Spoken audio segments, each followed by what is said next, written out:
வணக்கம் மாணவ செல்வங்களே, நீங்கள் விரும்பும் படிப்பை படித்து வளமான வாழ்வமைய எஜுகேஷன் பாட்காஸ்ட் வாழ்த்துகிறது. இப்போ நீங்கள் ப்ளஸ் டூ முடிச்சுட்டு அடுத்து என்ன படிக்கலாம், எந்த காலேஜில் படிக்கலாம், படிக்கிறதுக்கு ஏதாவது ஸ்காலர்ஷிப் கிடைக்குமா, எப்படியெல்லாம் தேடல்களில் இருக்கீங்கன்னாக்கா உங்களுக்கு நம்ம இந்த எஜுகேஷன் பாட்காஸ்ட் சேனல் ரொம்ப இன்ஃபர்மேட்டிவாக இருக்கும்னு நான் நம்புகிறேன். ப்ளஸ் டூ முடிச்சுட்டு அடுத்து காலேஜில் ஜாயின் பண்ணுற ஸ்டூடெண்ட்ஸுக்கு ஒரு கல்லூரியை எப்படி தேர்ந்தெடுக்கணும், ஒரு படிப்பை எப்படி அவங்க பேஷனுக்கு தகுந்த மாதிரி தேர்ந்தெடுக்கணும், யூனிவர்சிட்டினா என்ன, NAC NBA இந்த மாதிரியான டீட்டெயில்ஸு, அதுக்கப்புறம் நிறையா படிப்புகளை பற்றின டீட்டெயில்ஸு, இது எல்லாமே நம்ம வந்து நிறையா டிஸ்கஸ் பண்ணியிருக்கோம் இந்த எஜுகேஷன் பாட்காஸ்ட் சேனலில்.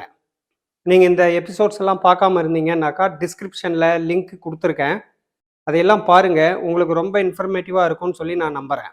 500க்கும் மேற்பட்ட படிப்புகள், 1000க்கும் மேற்பட்ட கல்லூரிகளை பற்றி தெரிஞ்சுக்க போகிற இந்த சீரியலில் இன்றைக்கி நம்ம தெரிஞ்சுக்க போகிற படிப்பு பிஎஸ்சி மைக்ரோ பயாலஜி.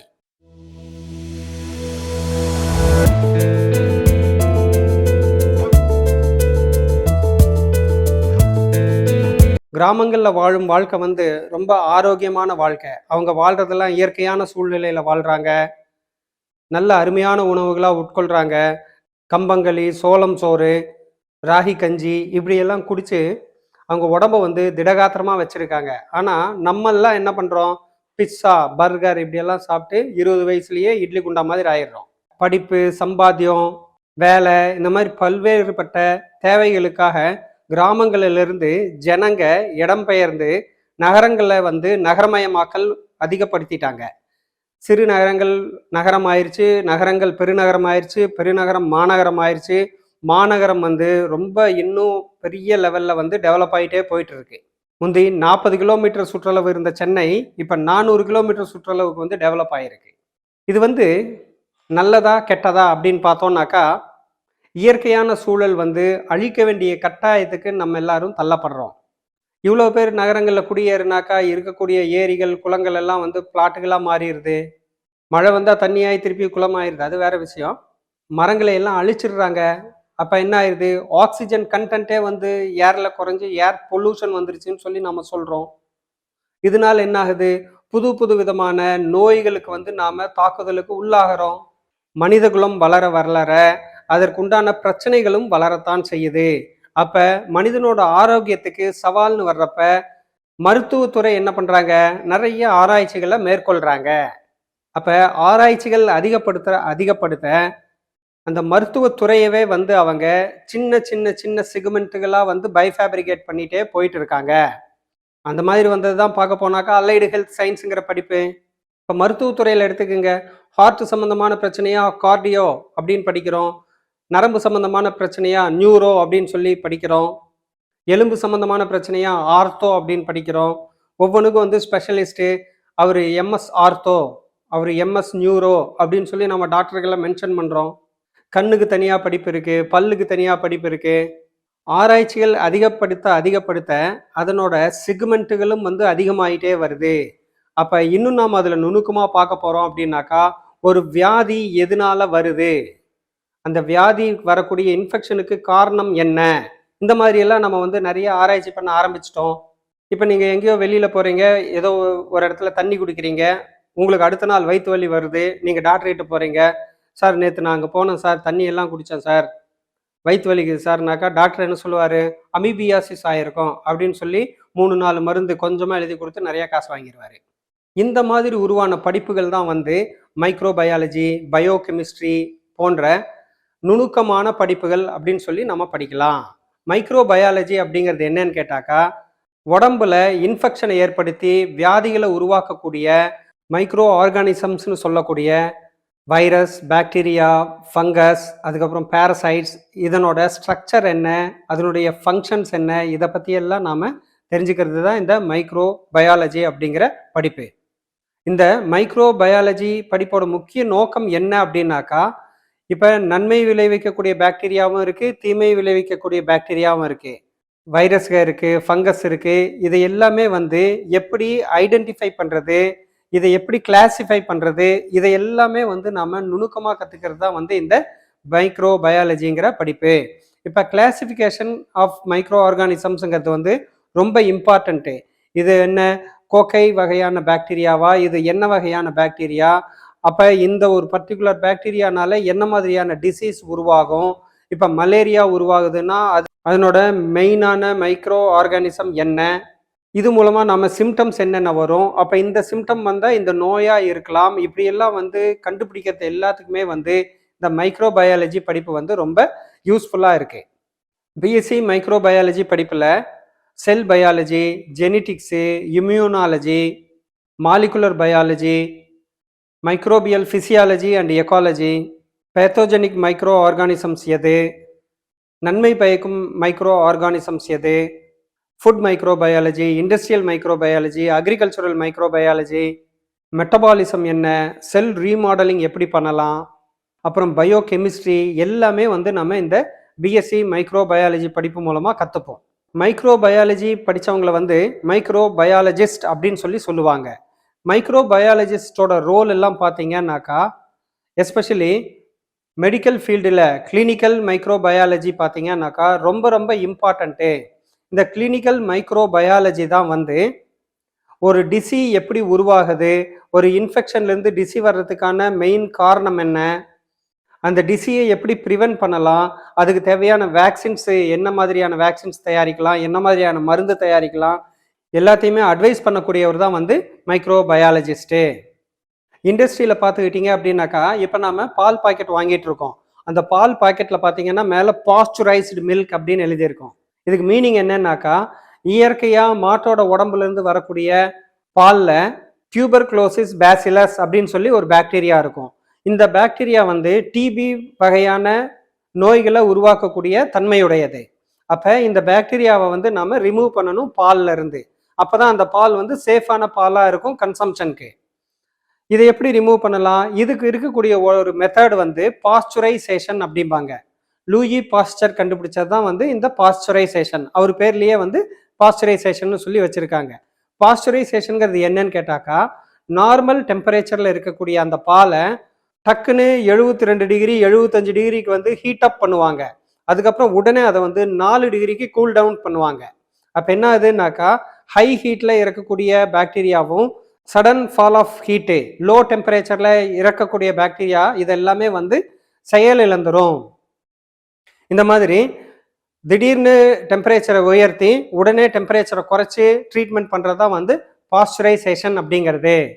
இது மெயினாக பால், அதுக்கப்புறம் அதிகமான உணவுப் பொருட்களில் இப்போ நம்ம இந்த ஏரியேட்டட் வாட்டர்ஸ் எல்லாம் சாப்பிட்றோம் இல்லையா, இந்த ஃபேண்டா, அதுக்கப்புறம் லிம்கா இப்படியெல்லாம் குடிக்கிறோம் இல்லையா, இந்த ஏரியேட்டட் வாட்டர்ஸு இது எல்லாத்துலேயுமே இந்த பாஸ்சுரைசேஷனை செய்வாங்க. இது மட்டும் இல்லை, இண்டஸ்ட்ரி அப்படின்னு எடுத்துக்கிட்டோம் அப்படின்னாக்கா ஃபுட் இண்டஸ்ட்ரி இருக்குது. அப்போ ஃபுட் இண்டஸ்ட்ரியில் நிறையா ஃபெர்மெண்டேஷனுக்கெல்லாம் பாக்டீரியாஸ் தேவைப்படலாம், நுண்ணுயிரிகள் தேவைப்படலாம். அது நன்மை பயக்கக்கூடிய நுண்ணுயிரியாக இருக்கும். அதுக்கப்புறம் தீமை பயக்கக்கூடிய நுண்ணுயிரினால அந்த பொருட்கள் எல்லாம் கெட்டு போகலாம். அப்போ அது பேக்கிங் பண்ணுறப்ப அசெப்டிக் மெத்தடில் பேக்கிங் பண்ணணும். நுண்ணுயிரி இல்லாத ஒரு சூழ்நிலையில் அதை பேக்கிங் பண்ணணும். இதை எல்லாத்தையுமே செய்யக்கூடியது யாருன்னு கேட்டாக்கா மைக்ரோபயாலஜிஸ்ட்டு. மெடிக்கல் ஃபீல்டில் கிளினிக்கல் மைக்ரோபயாலஜிஸ்டாக இருந்தாங்க அப்படின்னாக்கா, அந்த கிளினிக்கல் மைக்ரோபயாலஜிஸ்ட் வேக்சினேஷன் கண்டுபிடிக்கிறது, மருந்து கண்டுபிடிக்கிறது மட்டும் கிடையாது. ஃபார்மசூட்டிக்கல் இண்டஸ்ட்ரியில் அந்த மருந்துகளை குவாலிட்டி கண்ட்ரோல் பண்ணுறதும் இவங்க தான். ட்ரக்கை அசஸ் பண்ணுறது, அதை எப்படி இம்ப்ரூவ் பண்ணலாம் அப்படிங்கிறது, அதுக்கு தேவையான ரிசர்ச் அண்ட் டெவலப்மெண்ட் R&Dன்னு சொல்கிறாங்க இல்லையா, இதையெல்லாம் செய்யக்கூடியவங்க யாருன்னு பார்த்தீங்கன்னாக்கா இந்த கிளினிக்கல் மைக்ரோபயாலஜிஸ்ட் தான். இண்டஸ்ட்ரியல் மைக்ரோபயாலஜிஸ்ட் நான் ஏற்கனவே சொன்ன மாதிரி பாஸ்சுரைசேஷன் எல்லாம் ஒரு எக்ஸாம்பிளாக நாம் எடுத்துக்கலாம். இந்த மாதிரி வேரியஸ் இண்டஸ்ட்ரியில் வேரியஸ் தேவைகளுக்கு மைக்ரோபயாலஜிஸ்ட் யூஸ் ஆகிட்டு இருக்காங்க. இப்போ வைரஸும் பாக்டீரியாவும் இல்லாத இடம் எது, எல்லாத்துலேயும் வைரஸும் பாக்டீரியாவும் இருக்குது.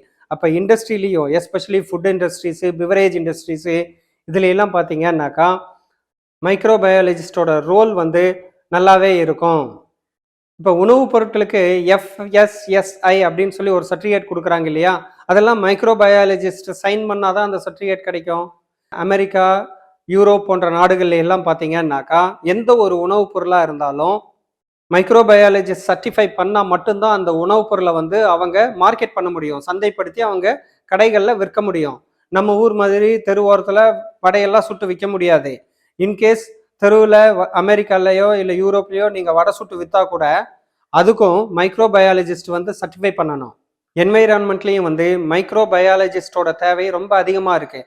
ஃபார் எக்ஸாம்பிள் சாயில் சயின்ஸ் அப்படின்னு எடுத்துக்கிறீங்கன்னு வைங்களேன், மண்லேயும் வந்து நிறைய மைக்ரோ ஆர்கானிசம்ஸ் இருக்குது. இதில் நன்மை பயக்கக்கூடியதும் இருக்கலாம், தீமை பயக்கக்கூடியதும் இருக்கலாம்.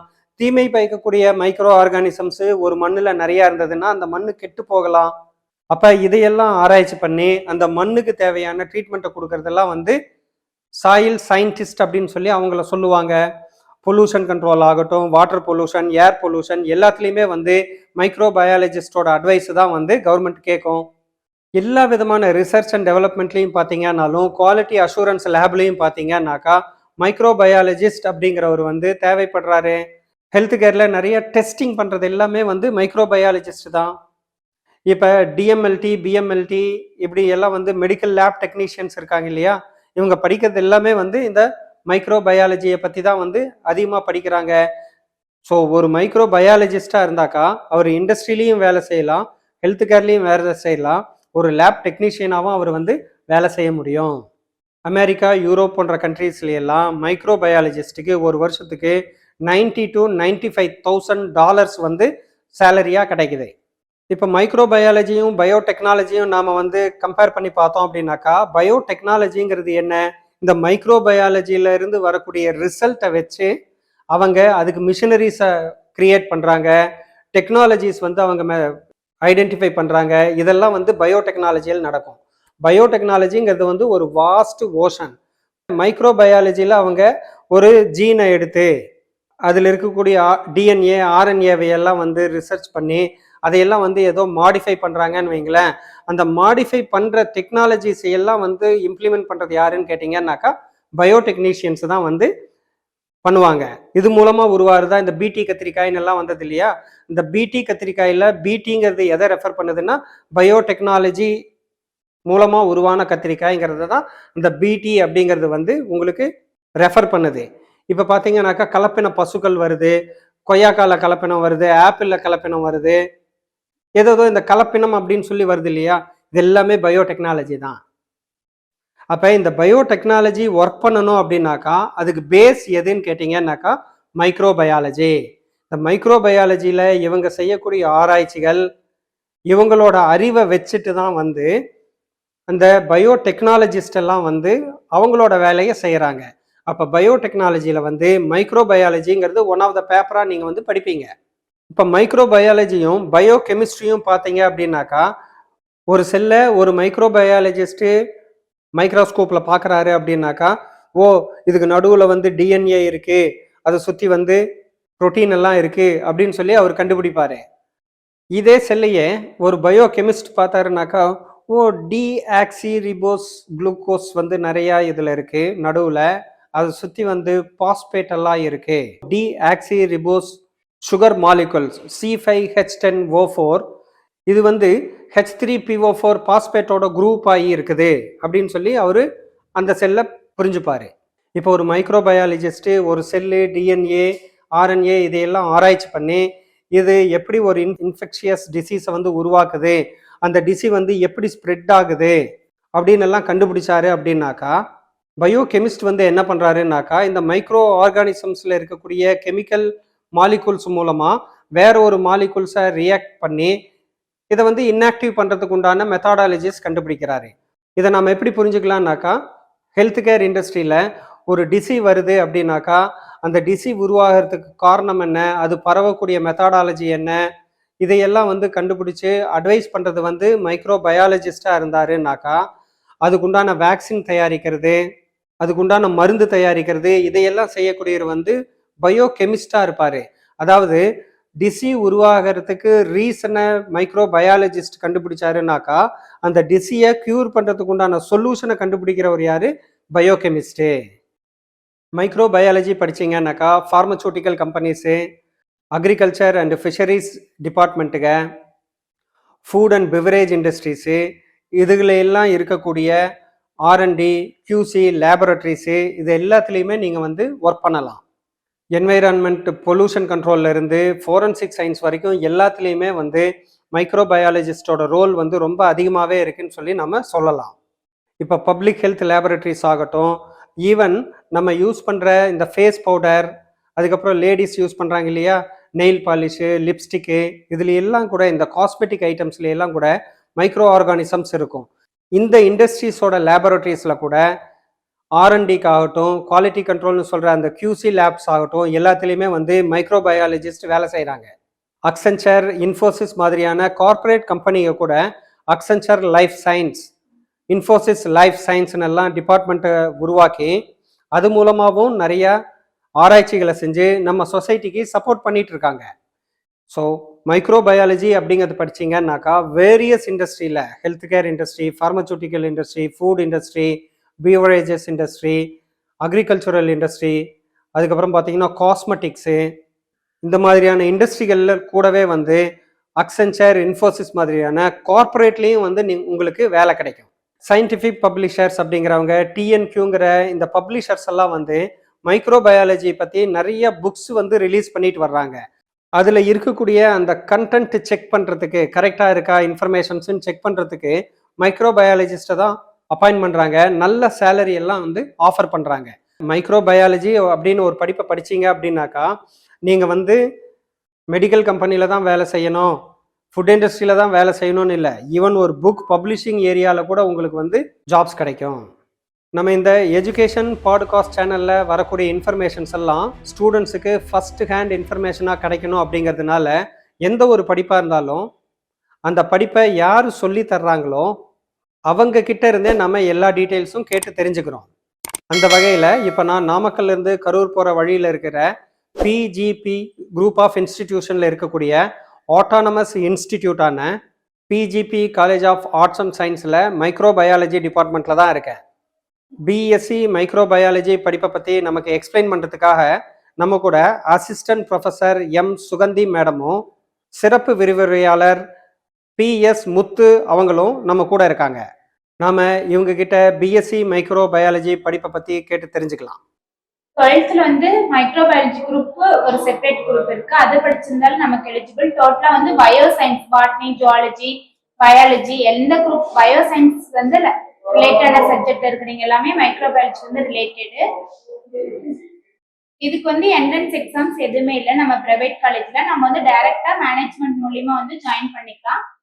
சார் ஃபர்ஸ்ட் இயர்ல பார்த்தோம்னா நம்ம பேசிக் ஆஃப் மைக்ரோபயாலஜின்னு சப்ஜெக்ட் இருக்கு. நம்ம வந்து பேசிக்கா மைக்ரோபயாலஜி பத்தி ஓரலா நம்ம படிச்சுக்கிறோம், ஓகேங்களா. அதுக்கப்புறம் அது வந்து எப்படி ஒரு மைக்ரோ ஆர்கானிசம்ஸ் க்ரோ ஆகுது, அது எப்படி வந்து இதெல்லாம் எடுத்துக்கிட்டு யூட்டிலைஸ் பண்ணி க்ரோத் ஆகுது அப்படிங்கறத பத்தி படிக்கிறோம் சார். செகண்ட் இயர்ல பார்த்தோம்னா வந்து ஜெனட்டிக்ஸ் லெவல்ல படிக்கிறோம்.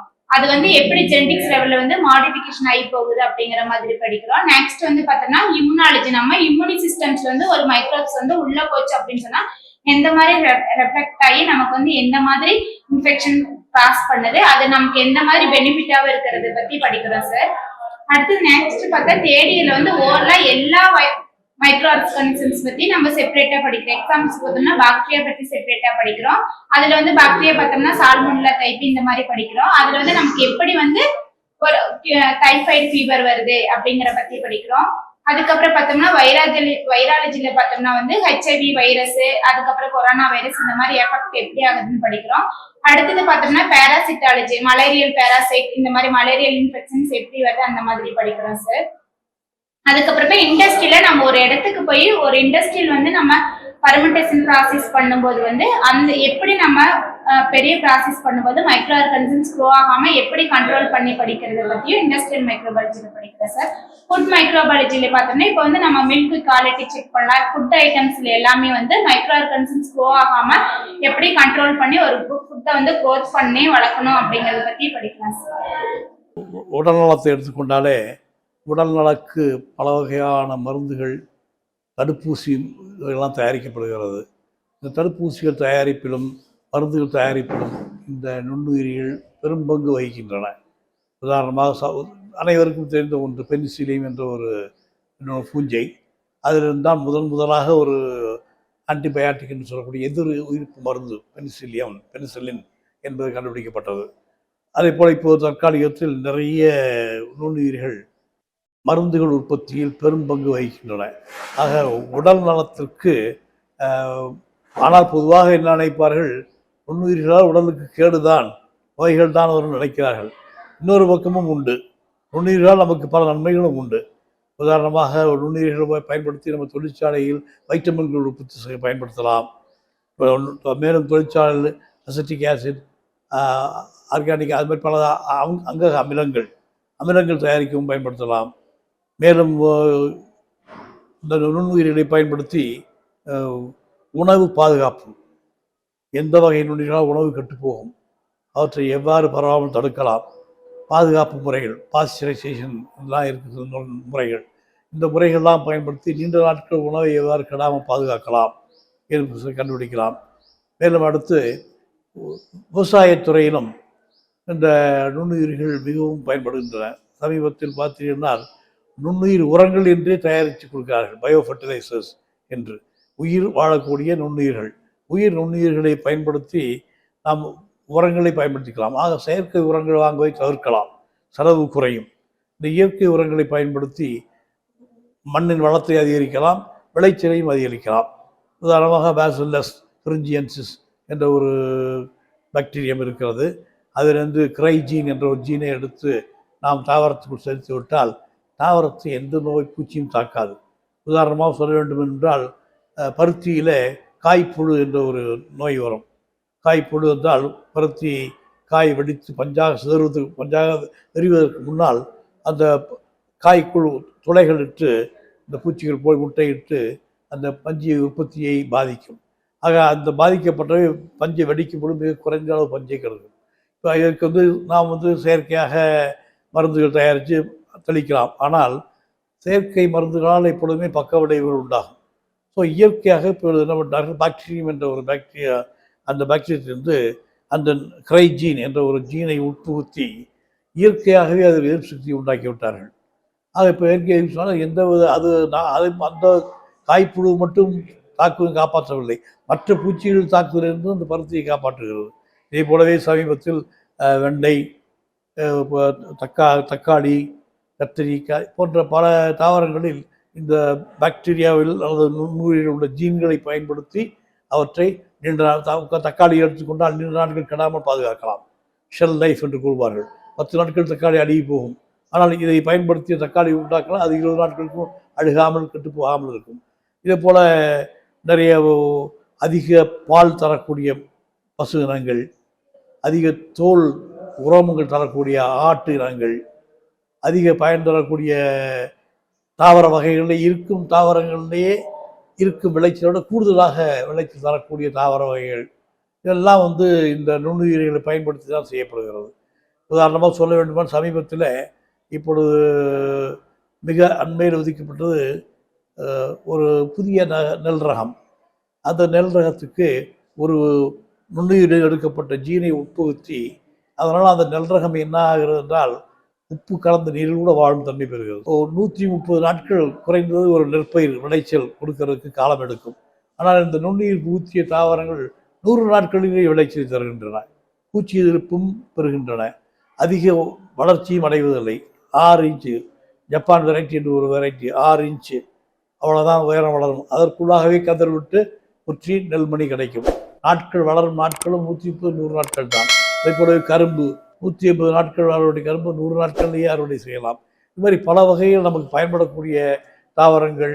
மேலும் விலங்குகளில் பார்த்தா கூட இந்த நுண்ணுயிர்கள் பூத்தப்பட்ட விலங்குகள் சாதாரண விலங்குகளை விட அதிக பால் தருதல், அதிக இறைச்சி தருதல், முட்டை அதிகமாக தருதல், இது போன்று பல பயன்கள் உள்ளன.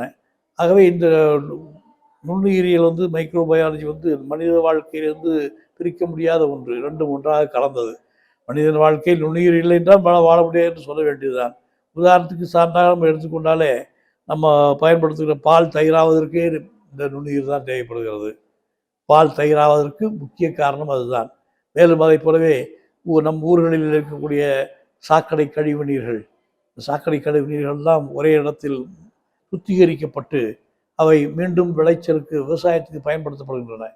முன்பெல்லாம் அவ்வாறு இல்லை. இப்பொழுது சுத்திகரிப்பு முறை பயன்படுத்தி பாக்டீரியாவை பயன்படுத்தி சுத்திகரிப்பு செய்து அதில் உள்ள அழுக்குகள் எல்லாம் நீக்கப்பட்டு தெளிந்த நீர், துர்நாற்றம் இல்லாத தெளிந்த நீராக வெளியேறுகிறது.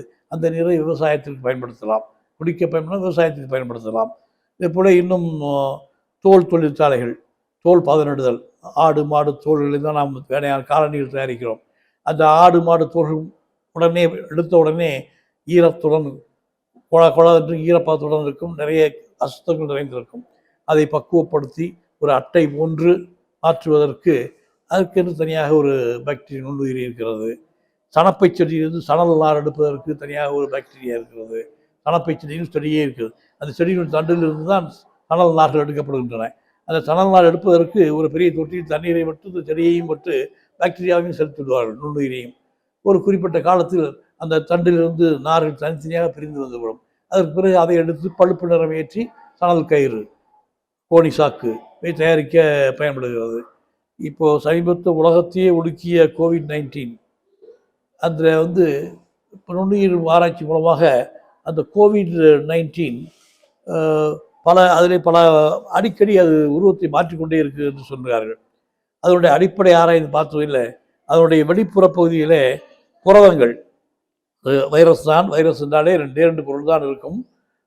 உள்ளுக்குள்ளே பாரம்பரியத்தை காரணமான பண்பு கடத்துக்கு காரணமான DNA RNA என்ற ஒரு அமிலம், அதை சுற்றி ஒரு புரத உரை, இவ்வளவுதான் அந்த வைரஸ் அமைப்பே. மிக மிக எளிமையான அமைப்பு, ஆனால் மிக கொடுமையான வியாதி உண்டாக்கக்கூடியது. அந்த வெளிப்புற அமைப்பில் நிறைய புரதங்கள், ஸ்பைக்ஸ் என்று சொல்வார்கள், புரதங்கள் முட்கள் நீட்டிக் கொண்டிருக்கும். அந்த புரதங்களில் அடிக்கடி மாற்றிக்கொண்டே இருந்தால் நாம் கொடுக்கும் மருந்து செயல்படாது.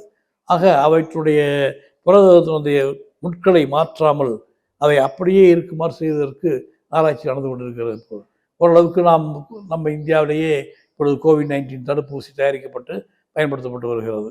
இதை போல எண்ணற்ற பலன்கள். சுருக்கமாக சொன்னால், நம்முடைய வாழ்க்கை அமைதியாக செல்ல வேண்டும், நல்ல விதமாக செல்ல வேண்டும் என்றால் நுண்ணுயிரிகள் தேவை. நுண்ணுயிரிகள் இல்லை என்றால் சுத்தமான நீர் இல்லை, சுத்தமான காற்று இல்லை, சுத்தமான உணவு இல்லை, உடல் நலத்திற்கு பயன் தரக்கூடிய பல்வகை மருந்துகள் கிடைப்பதில்லை. பெங்களூரிலே பயோகான் லிமிடெட் என்ற ஒரு நிறுவனம், தனியார் நிறுவனம் இருக்கிறது. அது தற்பொழுது செயற்கையாக இன்சுலின் தயாரிப்பு முறையில் ஈடுபட்டிருக்கிறது. மிக மிக ஒரு வரப்பிரசாதம். அது இயற்கையாக எங்கிருந்து கிடைக்கின்றால் நம்முடைய ஆட்டுக்கு கண்டுக்குட்டி கல்லீரல், பன்றியினுடைய கல்லீரல் அவற்றில்தான் இன்சுலின் மருந்து எடுக்கப்படுகிறது. இப்போ அதையே சமீபத்தில் கண்டுபிடித்து விட்டார்கள். பாக்டீரியாவுக்குள் அந்த இன்சுலின் தயாரிக்க ஜீனை புகுத்தி பாக்டீரியா இன்சுலின் தயாரிக்க ஆரம்பித்து விட்டது. இப்போ அது ஓரளவுக்கு வெற்றி அடைஞ்சிருக்குது. இதே போல் வேறு உயிர்களில் உள்ள ஜீன்களை எடுத்து நுண்ணுயிர்களில் புகுத்தி நுண்ணுயிர்களில் நமக்கு வேணுங்கிற பயனுள்ள பொருளை பெறலாம். ஏன்னா நுண்ணுயிர்களை வளர்ப்பது மிக எளிது, அவற்றுக்கு ரொம்ப செலவாக போவதில்லை. ஒரு கண்ணாடி தகடு, ஒரு 500 கிராம் மட்டன் துண்டு, கார்பன் சோர்ஸ், கார்பன் கிடைப்பதற்காக ஒரு சர்க்கரை கரைசல் அல்லது மொலாசஸ், சில வைட்டமின்கள் போட்டு அவற்றை குறிப்பிட்ட வெப்பநிலையில் போட்டு வெப்பநிலை வைத்திருந்தால் ஒரு பாக்டீரியா 24 மணி நேரத்தில் 2ஆக மாறும், அடுத்து 24 மணி நேரத்தில் 4ஆக மாறும். இப்படி 2, 4, 8, 16, 32 எண்ணிக்கை மிக அதிகமாக பெருக்க முடியும். ஆக உற்பத்தி செலவு நமக்கு குறைவு. ஆனால் அவற்றிலும் நமக்கு கிடைக்கும் பொருட்கள் பல பொருட்கள். ஆகவே வளர்ப்பதற்கும் ரொம்ப எளிது. இப்படி ஒரு ஆடு கண்ணுக்குட்டி வளர்ப்பதென்றால் செலவு அதிகம், ஒரு பாக்டீரியா வளர்ப்பதென்றால் செலவு மிக குறைவு. சமீபத்தில் பார்த்தீங்கன்னா மாடுகளில், பசு மாடுகளில் அதிக பால் கொழுப்பு அதிகமாக, பொதுவாக எருமை மாட்டு பால் கொழுப்பு அதிகமாக இருக்கும் பசு பாலை விட. ஆனால் இப்பொழுது என்ன முறை சொல்கிறால், பசுவின் உடலில் குறிப்பிட்ட நுண்ணுயிரியை செலுத்தி பசுவின் பாலையும் கொழுப்பு சத்து அதிகமாக்க செய்யலாம்.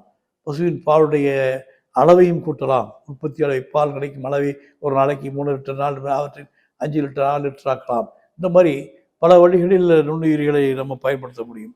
அதுக்கென்று தனியாக ஆராய்ச்சி நிலையம் இருக்குது, கால்நடை துறையில் தனியாக இருக்கிறது. இப்படி எண்ணற்ற வழிகளில் நுண்ணுயிரிகள் மனிதனுடைய வாழ்க்கையில் பங்காற்றுகிறது. ஆக பல வாய்ப்புகள் மாணவர்களுக்கு இருக்கிறது. அதை மனதில் கருதி இந்த மாணவர்கள் இந்த நுண்ணுயிர் படிப்பை நன்கு பயில வேண்டும் என்று கேட்டுக்கொள்கிறேன். Hi, I'm Divakar from Microbiology Department. I was studying last 3 years from Microbiology Department of PGP College of Arts and Science. இந்த படிப்பை பற்றி பார்த்தீங்கன்னா மோஸ்ட்டாக ஒரு பாக்டீரியா, வைரஸ் அதை பற்றி படிக்கிறதா இருக்கும். அது இப்போ ஃபியூச்சர்ஸ் ஃபுல்லாக நம்ம இது ஓரியன்டாக தான் போகுது. ஏன்னா ஃபியூச்சர்ஸில் என்னென்ன வைரஸ் வருது, என்னென்ன இது வருதுன்னு தெரியாது நம்மளுக்கு. எல்லாமே இதுலேருந்து தான் வரப்போகுது. மைக்ரோபயாலஜி தான் தெரிஞ்சுக்க முடியும். நீங்கள் எந்த சைடு போனாலும் அந்த மைக்ரோபயாலஜி ஒரு வைரஸ் இல்லை ஏதோ ஒரு மைக்ரோ ஆர்கானிசம் வந்து எல்லா இதுலேயும் இருக்கும். நம்ம சாப்பிட்றது நம்ம எல்லா ஏரியாஸ்லையும் இருக்கும். அதை பற்றி நம்ம நிறைய ரிசர்ச் பண்ணலான்ட்டு ஒரு ஆசை. ரிசர்ச்சஸ் நிறைய இருக்குது. புதுசாக வைரஸ் இருக்குது. அதை பற்றிலாம் ரிசர்ச் பண்ணுறதுக்கோசரம்.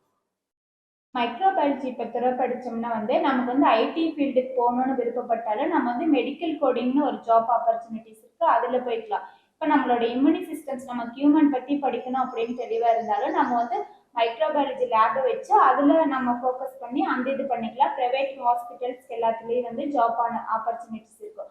அடுத்தது பார்த்தோம்னா வந்து நம்ம ஃபுட்டு பேக்கிங் ஃபுட் எக்ஸாம்பிள்ஸ் பார்த்தோம்னா இப்போ water, drinking waters, wine, beer productions எல்லாத்துக்குமே வந்து மைக்ரோபயாலஜி வந்து ரொம்ப இம்பார்ட்டண்ட்டாக இருக்கும். எந்த ஒரு ஃபுட்டுமே வந்து பேக் பண்ணும்போது மைக்ரோபயாலஜியோட அத்தாரிட்டி சைன் வாங்கிட்டு தான் வந்து அதை ஐஎஸ்ஐயில் வந்து அலோவ் பண்ணிவிட்டு அதுக்கப்புறம் தான் பேக்கிங்க்கு யூஸ் பண்ணுவாங்க. அதனால மைக்ரோபயாலஜி வந்து ரொம்ப இம்பார்ட்டண்ட்டாக அந்த இடத்துல தேவைப்படுது.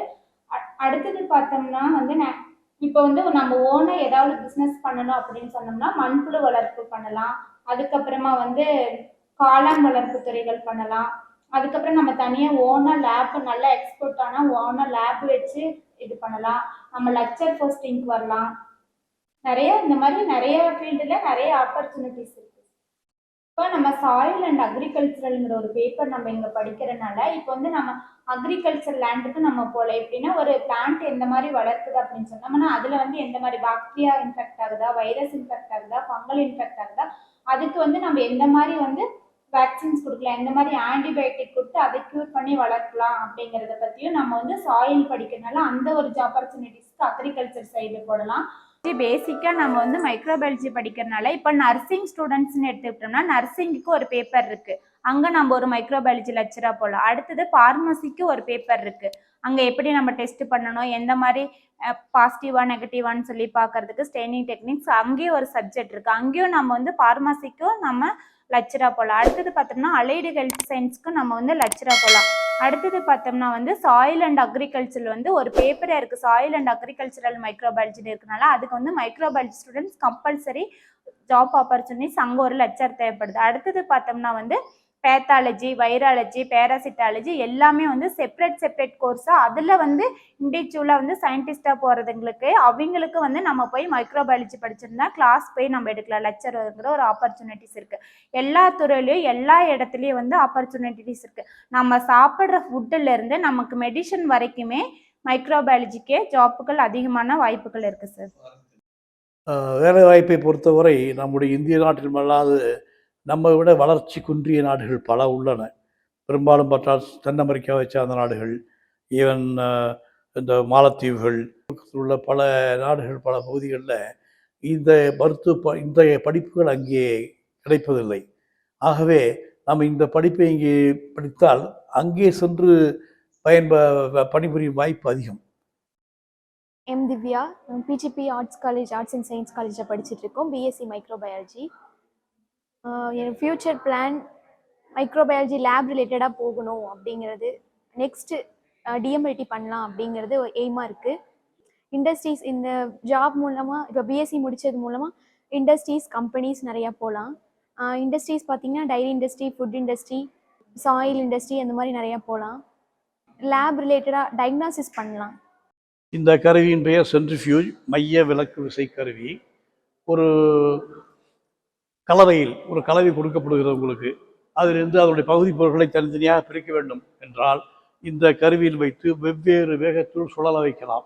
ஆர்பிஎம் என்று சொல்வது round per minute, resolution per minute என்று 500, 1000, 10,000 கிட்டத்தட்ட 1,00,000 அளவு சுற்றக்கூடிய அளவு கூட வேகத்தில் சுற்றக்கூடிய சென்ட்ரிஃபியூஜெலாம் வந்திருக்கிறது.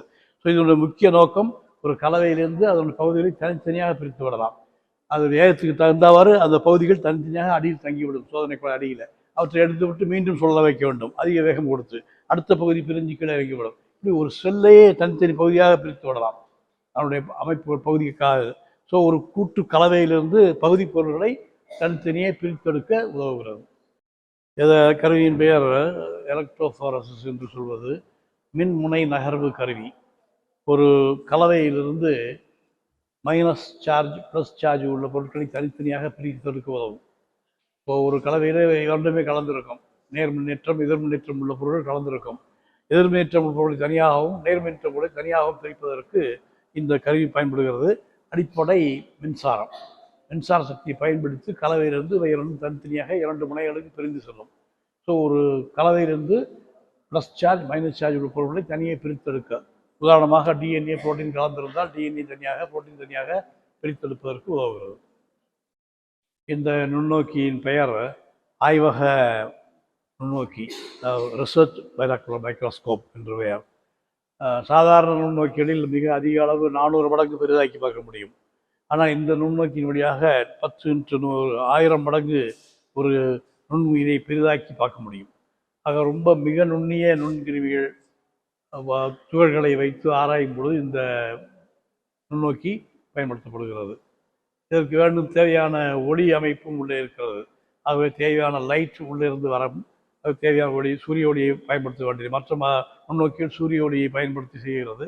இதில் உள்ளேயே இன்பில்ட் லைட் மெக்கானிசம் இருக்கிறது, வேணுங்கிற அளவு ஒளி வரும். ஆகவே எந்த நேரத்திலும் வச்சு பயன்படுத்தலாம். மிக நுண்ணிய நுண்கிருமிகளை கண்டறிய பயன்படுகிறது.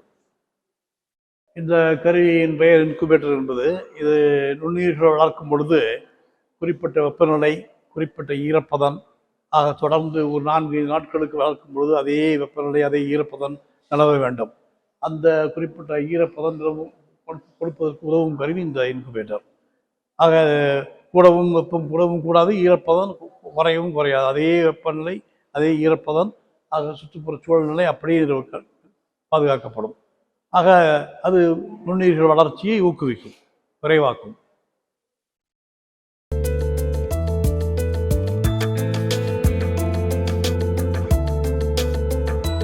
This equipment is called a laminar airflow chamber. இதனுடைய முக்கிய பயன் என்னவென்றால், நமக்கு வேணுங்கிற தேவைப்படுகிற நுண்கிருமி பாக்டீரியா வைரஸை நாம் அதை செயற்கையாக வளர்ப்பதற்கு முதலில் அதை சுற்றியுள்ள காற்று மற்ற நுண்கிருமிகள் இல்லாத காற்றாக இருக்க வேண்டும். மற்ற நுண்கிருமிகள் கலந்தால் அவையும் சேர்ந்து வளரும். ஸோ நாம் விரும்பி வளர்க்க வேண்டிய நுண்கிருமியை கூட சேர்ந்து அவையும் வளரும். அதுக்காக மற்றவற்றை வளராமல் தடுப்பதற்காக இந்த கருவிகளை வெளியிலிருந்து காற்று உள்ளே வரும். உள்ளே வரும் பொழுது இங்கே ஃபில்டர்ஸ், வடிப்பான்கள், வடிகட்டிகள் மாதிரி அமைப்புகள் இருக்கு. அவை காற்றில் ஒரு வெளிக்காற்றில் உள்ள மற்ற கிருமிகள், வைரஸ்கள், பாக்டீரியாவற்றை தடுத்துவிடும். ஸோ உள்ளே வரும் காற்று சுத்தமான நுண்ணுயிர் நீக்கப்பட்ட காற்றாக இருக்கும். மைக்ரோ ஃப்ரீ, சுத்தம் எந்த நுண்ணுயிரும் இல்லாமல் ஃப்ரீ சுத்தமான காற்றாக இருக்கும். நாம் உதாரணமாக பெனிசிலியம் வளர்க்க வேண்டும் என்று நினைத்தால் அந்த பெனிசிலியம் ஸ்போர்களை நாம் இந்த அறைக்குள் வைத்து அதற்கென்று உள்ள வளர்ப்பு ஊடகம், கல்ச்சர் மீடியம் என்று அதில் அந்த பெனிசிலியத்தை இட்டு வளர்க்கலாம். ஸோ இந்த அமைப்பில் பெனிசிலியம் மட்டும் வளரும், மற்ற நுண்கிருமிகள் வளர வாய்ப்பில்லை. எனவே அவை வெளியே தடுக்கப்படுகிறது. இந்த ஏர்ஃப்ளோ சேம்பர் வழியால் தடுக்கப்படுவதால் வேண்டுமென்ற நாம் விரும்பும் நுண்கிருமி வளர்ப்பதற்கு பயன்படுகிறது. வைரஸோ அல்லது பாக்டீரியாவோ அல்லது பூஞ்சை எது வேணாலும் வளர்க்கலாம். மற்றவை சேர்ந்து வளராமல் தடுப்பதற்காக அமைக்கப்பட்ட அமைப்பு. துறையின் பேர் பாராசைக்காலஜி, அதாவது நமக்கு கொடுமையான வியாதிகள் உண்டாக்கும் நுண்ணுயிர்கள். உதாரணமாக பிளாஸ்மோடியம், மலேரியா சுரம் உண்டாக்கக்கூடிய பிளாஸ்மோடியம், அதுபோல் யானைக்கால் வியாதி உண்டாக்கக்கூடியது. இந்த மாதிரி பாராசைட், ஒட்டுண்ணிகள் என்று சொல்லுவோம் தமிழில். அதாவது மற்ற உயிர்களுடைய உடலில் சார்ந்து நம் உடலில் உள்ள ரத்தத்தை உறிஞ்சி அதனுடைய வாழ்க்கையை முடிக்கிறது.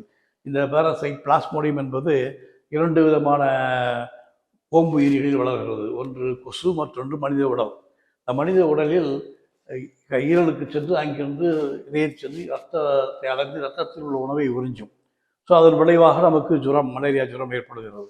இதை போல அந்த குறிப்பிட்ட நோய் உண்டாக்கும் அல்லது ஜுரம் உண்டாக்கும் ஒட்டுண்ணியை தனிமைப்படுத்தி நாம் வளர்த்து அதனுடைய இயல்புகளை கண்டறிவதற்கு பயன்படுத்தப்படுகிறது இந்த ஆய்வகம்.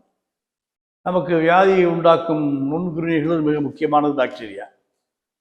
சாதாரணமாக நமக்கு உண்டாகக்கூடிய காலரா, டைஃபாய்டு, ஃபீவர், இந்த மாதிரி அதிகமாக நோய் உண்டாக்கக்கூடிய மிக முக்கிய பங்கு பாக்டீரியாவுக்குத்தான் உண்டு.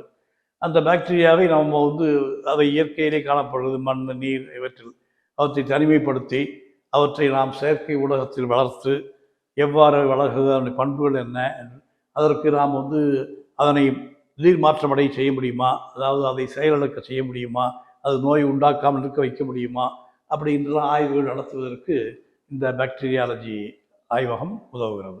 இந்த பிரிவானது பூஞ்சைகள் என்று சொல்லக்கூடிய ஒரு உயிரியலை பற்றிய படிப்பான ஆய்வகம் மைக்காலஜி, பூஞ்சைகள் பற்றியது. பல உயிரினங்களில் பாக்டீரியா, வைரஸ் போன்று பூஞ்சைகளும் ஒரு வகை உயிரினங்கள். பெரும்பாலான உயிரினங்கள் அவை பச்சையமற்றவை, எனவே உணவு தயாரிக்கும் வல்லமை இல்லாதவை. அவை மற்ற உயிர்களை சார்ந்து வாழணும், சாருண்ணிகள் அல்லது ஒட்டுண்ணிகள் போன்று வாழக்கூடியவை. உதாரணம் சொல்ல வேண்டும் என்றால், நம்ம பெனிசிலின் இன்ஜெக்ஷன் போட்டுக் கொள்கிறோம், ஊசி பெனிசிலின் மருந்து. அது பெனிசிலியம் என்ற ஒரு பூஞ்சையில் தான் எடுக்கப்படுகிறது. ஸோ அந்த மாதிரி பல வகையான ஈஸ்ட்டு, நமக்கு வைட்டமின் B12 தரக்கூடிய ஈஸ்ட் இருக்கிறது. அப்புறம் வேறு சில உணவாக பயன்படக்கூடிய காளான் வகைகள் இருக்கிறது. இந்த மாதிரி இந்த பூஞ்சைகளுடைய அமைப்பு என்ன, அவருடைய இயல்பு என்ன, அவருடைய தன்மையை மாற்ற முடியுமா, அவற்றால் நாம் பெறும் நன்மைகள் என்ன என்பதை பற்றியெல்லாம் அறிவது மைக்காலஜி பிரிவு. பூஞ்சைகளில் மிக முக்கியமானது காளான் என்று நாம் சாப்பிடக்கூடிய உணவாக சாப்பிடுவோம், காளான். அது ஒரு முக்கியமான மஷ்ரூம்னு சொல்வது. அது ஒரு வகையான பூஞ்சை, நமக்கு பயன் தரக்கூடிய பூஞ்சை. அந்த பூஞ்சைகள் இயற்கையாக வளர்ந்தாலும் செயற்கை முறையில் ஆய்வகத்தில் நம்மால் வளர்க்க முடியும். அதற்கு அதனுடைய ஸ்போர்களை வாங்கி நாம் தகுந்த ஊடகத்தில் போட்டு வைத்து வளரும் நிலையில் ஒரு பாலித்தீன் பையில் வேறு இந்த வைக்கோல் போர்களை படுக்கைகளாக அடுக்கி அவற்றை தூவி வேண்டும் என்ற அளவு நீர், உணவு கொடுத்து வந்தால் அவை காளான்களாக இருந்து அந்த பையை கிழித்து கொண்டு வெளிவரும். முத்துக்காளான், சிப்பிக்காளான் பல வகைகள் உண்டு. இங்கே இப்போ நம்ம இந்த ஆய்வகத்தில் ஆரம்ப கட்டத்தில் வைத்திருக்கிறோம். இப்பொழுதுதான் ஸ்போர்கள் தூவப்பட்டு வளரும் நிலையில் இருக்கின்றன. ஆகவே தொடர்ந்து மூடினால் காற்று உள்ளே போகும், வெப்பம் உள்ளே செல்லும், ஆக வளர்ச்சி தடைபடும். அதற்காக மூடப்பட்டு வச்சுக்கிறது. நுண்கிருமிகள் வளர்க்கும் பொழுது மிக முக்கியமாக கவனிக்க வேண்டியது குறிப்பிட்ட வெப்பநிலை, குறிப்பிட்ட அழுத்தம். குறிப்பிட்ட அழுத்தம், இவ்வளவு பவுண்டு அழுத்தம் கொடுக்க வேண்டும். குறிப்பிட்ட வெப்பநிலை வளர்க்க வேண்டும். ஒரு 4 நாட்களுக்கு வளர்க்க வேண்டும். 4 நாட்களுக்கும் அதே வெப்பநிலை, அதே காற்று அழுத்தம் இருக்க வேண்டும். அந்த குறிப்பிட்ட வெப்பநிலை அழுத்தம் தருவதற்காக பயன்படும் கருவி ஆட்டோக்ளேவ் என்பது. இன்னும் நம் சொல்லப்போனால் நம்ம வீட்டில் ப்ரெஷர் குக்கர் இருக்கு இல்லையா, அதை போன்றது தான். ப்ரெஷர் குக்கர் போன்றது. அரிசி சாதமாக உள்ளே இருக்க அந்த கிருமிகள் தொடர்ந்து செயல்படுவதற்கு குறிப்பிட்ட வெப்பநிலை, குறிப்பிட்ட அழுத்தம் தரும் கருவி.